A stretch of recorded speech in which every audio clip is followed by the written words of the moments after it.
But for the next half an hour, we're going to be talking boxing because on Saturday night, Darren Barker will defend his IBF world middleweight title for the first time. He's fighting at three-time world champion Felix Sturm in Stuttgart. Live commentary on Saturday night right here on 5 Live Sport from 9:45. Our boxing commentator Mike Costello is in Stuttgart for us. Evening to you, Mike. Hello, Will. This is the third world title fight involving at least one British boxer in 3 weeks. It's good news for British boxing at the moment, isn't it? Yes, it is. The period started with Froch against Groves, a fight that would have graced any era in British boxing. Last weekend, it was the turn of Tony Bellew, although he came up short in a fight for the world light heavyweight title. And his fight showed how difficult it is to win on the road in boxing and underlined how impressive Darren Barker was in winning his title in Atlantic City back in August. And now Barker makes the first defence of that title, as you say, against Felix Sturm. And as well as those world champions and title challengers, there are plenty of British boxers bubbling under at the moment on the fringes of world title contention. There's also talk of Amir Khan taking on Floyd Mayweather sometime next year, so 2014 could be a good year as well. Mike, remind us how Barker got here. He had to dig really deep, didn't he, against the Australian Daniel Geale in August. A real show of heart and character from Barker. Yes, and he's become the latest in an illustrious line of British fighters, great British fighters who've won a version of the world middleweight title, stretching all the way back to the great Randolph Turpin, who beat Sugar Ray Robinson at Earl's Court in 1951, an unforgettable night in British boxing history. And Darren Barker has come through the traditional route, really. He's won British, Commonwealth and European titles, overcoming personal and physical hurdles along the way. He had his first crack at a world title 2 years ago against the brilliant Argentine Sergio Martinez, came up short that night against one of the world's great pound-for-pound fighters in Atlantic City. And then he returned to Atlantic City in August of this year to take on the Australian Daniel Geale for the IBF world middleweight title. Barker was down from a body shot in the sixth round. He was in excruciating pain. If you watch a repeat of that knockdown, you'll be absolutely amazed that the man got up. He got up at the count of 9. You could see the referee was ready to wave his arms and call it all off, but somehow Barker continued. Somehow he was even getting on top towards the end of that sixth round, saw it right the way through to the end, and in the end was given a split points decision. And I was saying earlier, when we did a piece about Darren Barker on one of our 5 Live boxing shows about a month or so ago, I can't remember there being such an outpouring of celebration for one boxer in Britain because of all he'd been through and what he'd done to finally pull it off. It was fantastic. And Mike, you've been spending time with Darren Barker today, haven't you, in Stuttgart? Yeah, he's been here with his team since Sunday, a very small team. The press conference was on Monday, which is early, but that's the way they do it here in Germany. He's staying in a kind of a spa hotel, which is high above the city centre here. It was freezing this morning, but it was a lovely winter's morning, blue skies above, and I went up there to see him. He was in very relaxed mood, and we began by talking about what he does during fight week, what his habits were, and I asked him whether he prefers to get out and about or just to stay within the confines of the hotel. Bit of both, really. I like to have a mooch about, a lovely Christmas market in Stuttgart, so I've had a nice wander around there, but I'm not quite a hermit. I don't lock myself away totally, but I really look forward to the fight. I do. Where training's gone so well, all preparations have been perfect. You really look forward to getting in there. Well, I do personally. It's when things haven't gone to plan that you get a bit apprehensive about the fight approaching. So everything's on point, and I'm nice and relaxed and looking forward to getting in there now. And you're not one for having an entourage around you. Even though there are quite a few coming to watch, you're one who just keeps people who you trust and you've got faith in around you. That's it. I've got, the governor, Tony Sims here, Eddie, Mark Seltzer, my brother. That's it really. And like you say, I've got a good few 100 coming out here, but we sort of keep ourselves to ourselves. Got a good team, people like you say, that I can trust, and that's how I like it. We're not bad. Not about having a mad entourage or anything like that. I'm not quite a diva yet. Not quite a Mike Tyson yet. I was talking many years ago to a great trainer, long since departed, George Francis, who said that he believed that when a fighter won a world title, he improved by 25%. Now, whether or not you can put a percentage on it, do you feel that you've grown as a character, as a boxer, since August? 100%. Winning that title, the confidence and the belief it gives you is second to none. You just can't compare it. I mean, the performance I put in against Martinez proved to me that I believed I belonged at world class.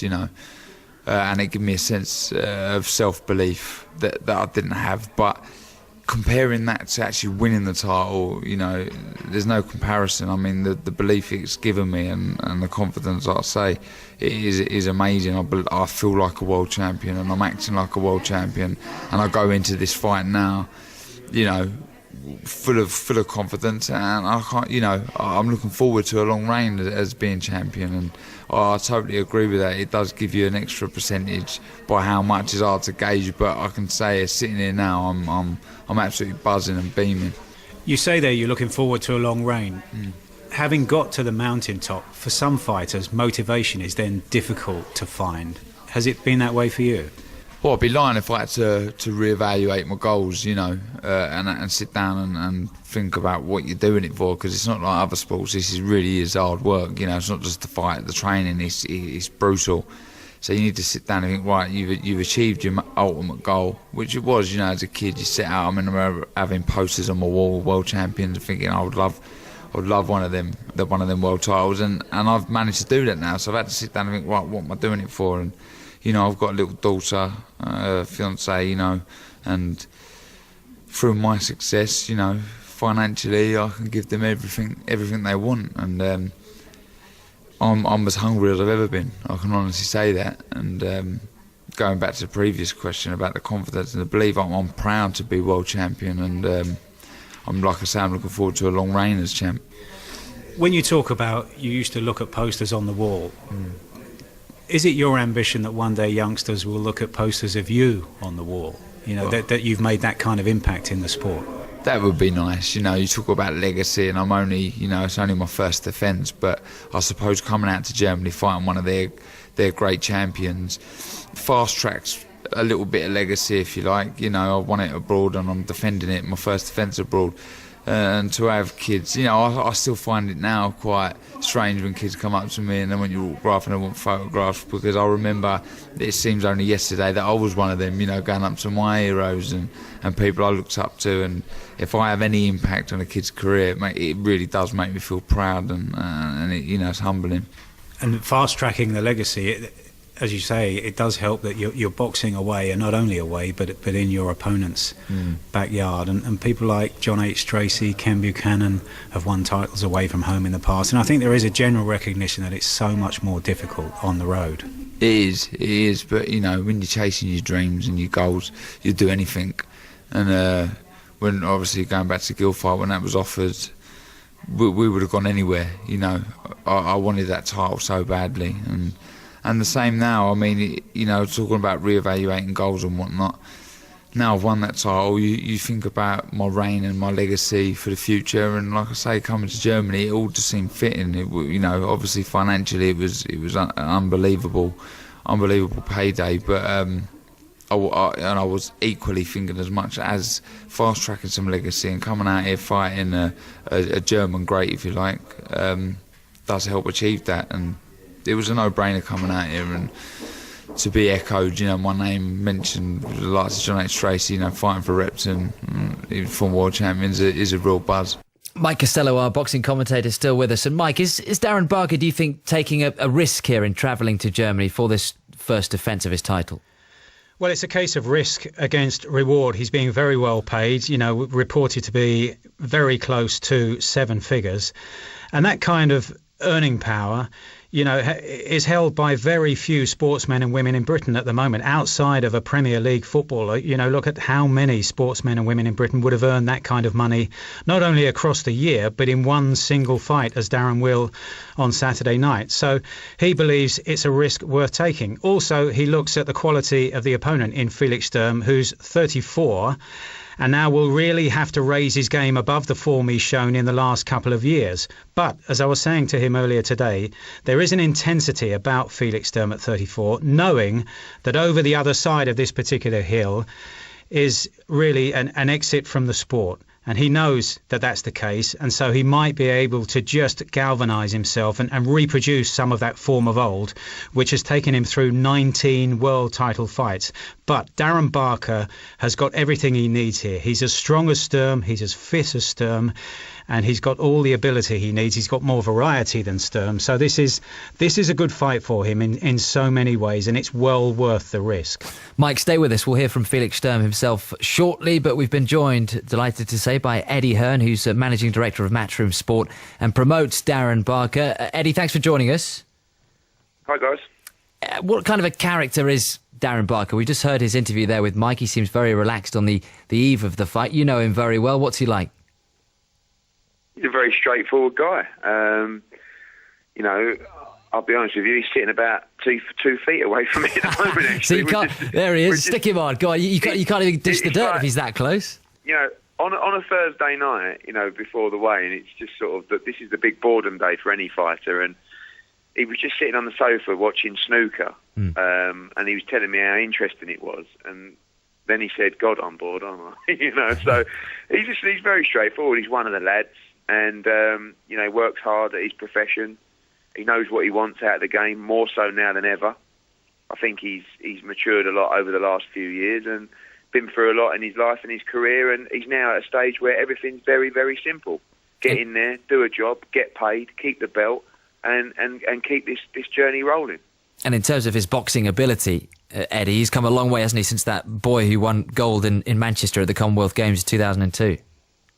Yeah, he's always been an exceptional boxer and a talent, and if you speak to anyone in the game, they'll tell you throughout his career, everyone's always, told you that fact.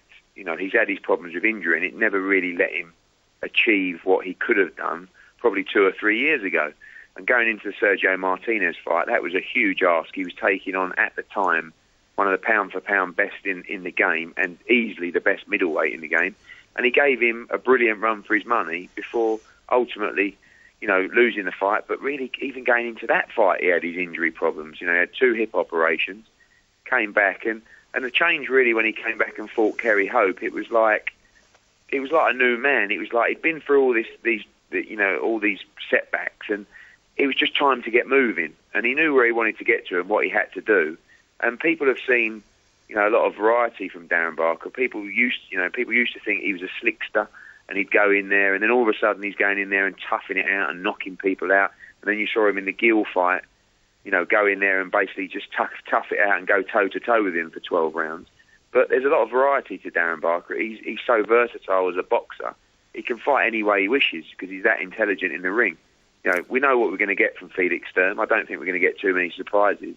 But there's many different Darren Barkers that could turn up on Saturday night, and I think that's very difficult to face if you're the opponent. Was there any doubt, Eddie, in your mind about taking this fight to Germany? We just heard Mike's views on it there. Does the risk for you outweigh the potential reward?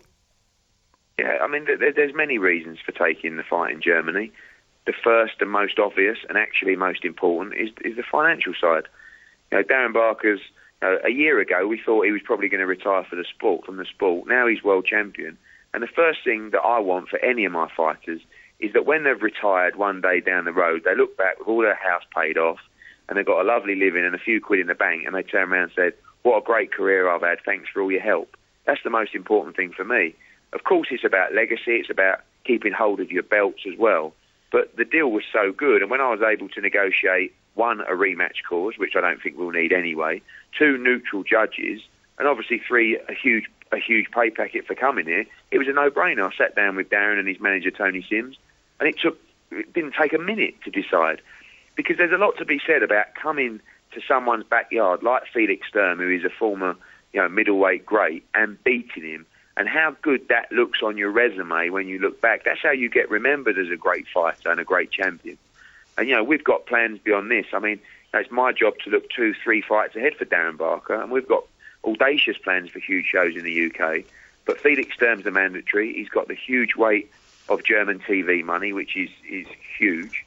And, I think we couldn't have had a better mandatory than Felix Sturm. We could have been given Sam Solomon, who actually beat him, but failed a drugs test. He would have been stylistically and financially a complete nightmare. So everything's gone perfectly. It's the perfect opponent. It's the perfect deal. It's been the perfect camp. And now Darren's going to turn up on Saturday night and do the perfect job. In 2 words, Eddie, tell us who's next for Darren if he comes through this, can you? Well, I can't give you a definitive answer because, Darren's got to get through Saturday, but we're looking at the big domestic fights. We're looking at Martin Murray. We're looking at Matthew Macklin. They're the big fights that Darren Barker wants. He still feels like he'd like to go in and fight Sergio Martinez. They're good friends now, actually, and speak a lot. There could be a rematch with Daniel Gill. So, all I can tell you is there are so many big fights and big options out there for Darren Barker. And, I heard Mike talking about the motivation for the fight and the desire for the fight. There's no reason right now why Darren Barker's desire shouldn't be even more than it was for the Daniel Gill fight, because we've only just begun. He only just won the world title. There's a huge journey to go on here. When you're talking about changing your life, financially, this fight can change your life. But now put 5 or 6 fights in the mix. Defending your title, unification fights, big pay-per-view fights in the UK. I mean, we're sitting here, honestly, a year ago, 14 months ago, it was all over, really. I mean, it had another pull out of a fight operation, and now we're sitting here, but now's the time where we can't rest. Speaking of big fights, Eddie, where are we? I heard your phone going in the background. I hope it wasn't George Groves or Carl Froch trying to get in touch with you. Where are we in getting a rematch with that one? Well, it's early days. I mean, look, it's a fight that everybody wants to see. Froch Groves one was just a wonderful fight and a wonderful occasion. I'm still a little bit disappointed for Carl Froch that he got the reaction he did. He came back and found a way back into the fight. I believe it was stopped 5 or 10 seconds too early, but Groves was tremendous on the night, as was Froch. They both deserve a huge amount of respect. Everybody wants to see the rematch in this country, but these things take time. George Groves said any place, any time, but he didn't say any money. And people have their estimated and their perception of what value they bring to the fight, and if everybody's realistic, I think we can get there. Okay. But, I was with HBO in America last week. They like Ward, Stevenson, Golovkin, Chavez. So Carl's got options, but hopefully we can get there. It's a huge fight for Britain next year. Top man, Eddie, and best of luck to Darren Barker. Thanks for joining us. Thank you. Mike Costello still with us, our boxing commentator. In that interview with Darren Barker, Mike, he mentioned Macklin and Murray, 2 men that Eddie Hearn's just mentioned there, 2 other British middleweights who have fought Felix Sturm. So he's a man British boxing fans will know quite well. Yes, and the fights against Matthew Macklin and Martin Murray came either side of the fight that we've been talking about in some detail here. Darren Barker's first world title challenge against the brilliant Argentine Sergio Martinez, who remains right now 2 years on in the top 5 pound-for-pound fighters around the world. And Matthew Macklin took Felix Sturm very close. Many people thought Macklin had won that night. It was a week before David Haye took on Vladimir Klitschko, also here in Germany. But Sturm got the verdict, 2 judges to 1. And then later in the year, he took on Martin Murray, and that finished in a draw. So 2 very close fights.